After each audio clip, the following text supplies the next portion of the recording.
Hi there, Clive. Thank you very much. Good evening to you. Bit of a mixed week coming up. We will see temperatures on the rise towards the end of the week, but for the next couple of days, it's low pressure against wind control, particularly across the south of the country. Some dense sea fog around, which will lap onto coast. A little bit of drizzle at times. Probably the best conditions further north. Temperatures on the rise. We're up to 24 degrees or so in the southeast, a little bit higher further north as well.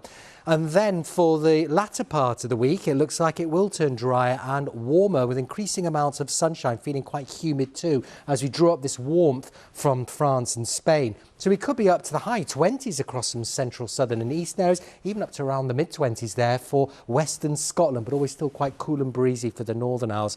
It doesn't look like it's going to last for many of us, though, although I think we'll hold on to a fine weekend across some southern and eastern parts of the country. Low pressure starts to work its way back in again, bringing the temperatures back down below average with outbreaks of rain, certainly for Scotland and Northern Ireland. But some warm weather to come for Thursday into Friday. That's it from me. Hello again. Well, look at this photo. This little fox with its tongue up against the window, desperate to know where the nice weather is, or maybe just where the food is. Well, it's a bit disappointing tomorrow. It's going to turn cloudier and a bit drizzly, a bit colder as well under all that cloud. But as we get towards the middle part of the week, particularly Thursday, it gets sunnier and warmer. So again, umbrella to hand just in case if you're heading out. But as we head into Wednesday, things start to improve. Probably the best of any sunshine in the middle part of the day at the moment. The temperature's climbing, and by Thursday we could reach the dizzy heights maybe of 27 degrees before it starts to fade away as we go through Friday and into the weekend. But that's it for now from us all here at this beautiful allotment at Mudshoot. Cheerio. Sarah, I don't know about banana weather, but over the weekend, particularly Saturday, it was weather for growing mildew and not much else. You were like summer weather that we had earlier on. Exactly. I was like, yeah, I remember that. Actually, we've got signs of summer this week. It's going to be all changed, just for a couple of days, mind you. It's going to take a bit of time before we get the heat, but we've actually had some sunshine today. That was nice, wasn't it? After Storm Anthony over the weekend brought us all that wet weather, and it did feel quite chilly as well. As we go through the rest of this week, we will have a bit more in the way of sunshine. Not tomorrow, though, because actually tomorrow is going to turn out to be, I think, a fairly cloudy affair. We've got a weak weather front moving towards us, and it will be a bit damp as well. But we've had some beautiful sunshine today, as I say, and if my auto cue will move on, stop moving. Yeah, we can see that we have had some lovely sunshine at times.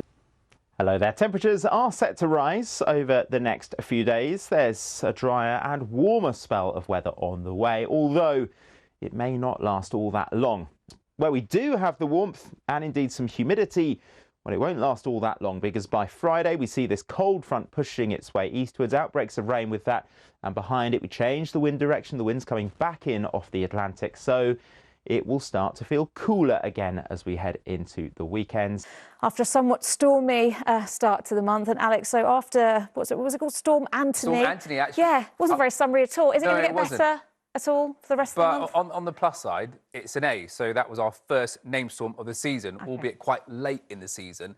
However, of course, not welcome in the middle of summer. But yes, it was pretty unsettled. In the West Country, there were a few trees that came down as a result of the strong winds. In Yorkshire, there was some surface levels flooding, and also Portland and Dorset, big crashing waves whipped up by those very strong winds. In fact, let's take a look at the wind speeds from the weekend, and they were pretty strong. Bury Head, 78 miles per hour, something we would expect well, in autumn, to be quite frank, but that was the weekend. Sunday actually did brighten up, but there is some good news in the forecast. Yes, I'm pleased to tell you that as we head through the course of this week, high pressure is going to build in. Now, it's only going to be temporary, but let's grab it while we can.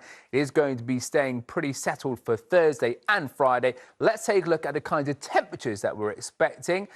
And as we head through the week, you can see there is going to be a general increase. Look at Thursday, 27, can't even rule out the dizzy heights of 28 degrees Celsius. So all looking pretty good for Thursday and Friday. But as we head through into the weekend, it is going to be somewhat more changeable as low pressure starts to move back in. Yeah, so not looking good over the next 24 hours, but something to look forward to. 27, 28 on Thursday. I'll take that, Alex. Take that. Thank you. Thank you.